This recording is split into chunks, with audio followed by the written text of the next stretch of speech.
करवा चौथ का पर्व मुख्य रूप से सुहागिन स्त्रियों का त्योहार है। ऐसा माना जाता है कि इस दिन सभी शादीशुदा महिलाएं पति की दीर्घायु और सफलता के लिए पूरे दिन निर्जला व्रत करती हैं। यदि करवा चौथ के दिन आप विधि विधान के साथ पूजा करेंगी तो ये आपके जीवन के लिए तो अच्छा ही है और इससे पति की लंबी उम्र का आशीर्वाद भी मिलता है। तो चलिए हम बात करते हैं आज की। देखिएगा, करवा चौथ के व्रत की विधि की। तो सबसे पहले क्या होता है कि जो स्त्रियां करवा चौथ का व्रत करती हैं उन्हें इस दिन सूर्योदय से पहले उठना चाहिए। यदि आप सरगी का पालन करती हैं तो इसे सूर्योदय से पूर्व ही खाएं। मतलब सरगी होता है, कुछ लोगों के खाते हैं, कुछ लोगों के नहीं खाते हैं, लेकिन कुछ रिवाजों में सरगी का चलन नहीं भी होता है। ऐसे में क्या होता है, महिलाएं करवा चौथ के व्रत की एक रात पहले से ही व्रत का पालन शुरू कर देती हैं और रात्रि 12 बजे के बाद से ही जल और अन्न नहीं लेती है। सरगी का पालन करने वाली महिलाओं को क्या करना चाहिए, करवा चौथ के दिन सबसे पहले सरगी का सेवन करें, पानी पिए और भगवान की पूजा करके पूरे दिन के लिए निर्जला व्रत का संकल्प ले। निर्जला व्रत में पूरे दिन अन्न और जल ग्रहण न करें और चांद के दर्शन के और पूजन के बाद ही कुछ खाएं।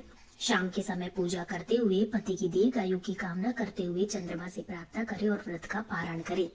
चलेगा, हम बात कर लेते हैं पूजा की विधि की कि करवा चौथ की पूजा की विधि किस प्रकार होती है। देखिएगा, करवा चौथ का जो व्रत है वो ब्रह्म मुहूर्त में उठकर प्रारंभ होता है और पूरे दिन निर्जला उपवास हमें रखना होता है। रात्रि में पूजन के समय 16 श्रृंगार करके तैयार हो और दीवार पर करवा चौथ की पूजा का चित्र बनाए या बाजार से लाया हुआ कोई कैलेंडर भी हम लगा सकते हैं। चावल के आटे में हल्दी मिलाकर आयपन बनाए, इससे जमीन पर 7 घेरे बनाते हुए चित्र बनाए। जमीन में बने इस चित्र के ऊपर करवा रखें और इसके ऊपर नया दीपक रखें। करवा में आप 21 सीके लगाएं और करवा के भीतर खील बताशे या करवे में कुछ भी जो भरा जाता है वो अब आपकी तरफ जो भी रिवाज होगा, या फिर चूड़ा और साबुत अनाज भी हम डाल सकते हैं।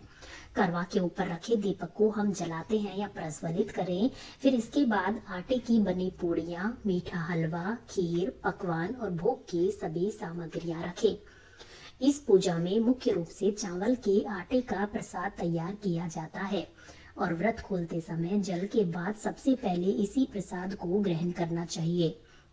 करवा के साथ आप सुहाग की सामग्री भी चढ़ा सकती हैं। यदि आप सुहाग की सामग्री चढ़ा रही हैं तो 16 श्रृंगार चढ़ाएं। करवा के पूजन के साथ एक लोटे में जल भी रखें।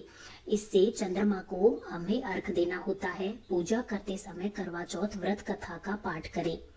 चांद निकलने के बाद छलनी की ओर से पति को देखें, फिर चांद के दर्शन करें। चंद्रमा को जल से अर्घ दें और पति की लंबी उम्र के लिए प्रार्थना करें।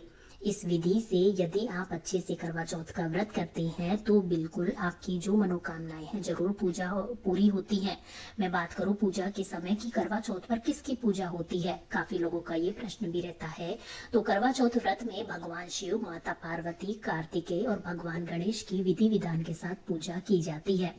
और करवा चौथ के दिन चंद्रमा को अर्घ कैसे दिया जाता है, तो करवा चौथ की पूजा के दौरान एक लोटे में जल भरकर रख लिया जाता है। करवा माता की पूजा के बाद उसी लोटे से चंद्रमा को अर्घ दिया जाता है। पहले चांद निकलने के बाद छलनी की ओर से चांद को देखते हैं, फिर पति को देखते हैं, फिर उसके बाद अर्घ देते हैं। ये आपको याद रखना है। इस तरीके से हमें करवा चौथ का व्रत संपन्न करना है। बोलो करवा माता की जय।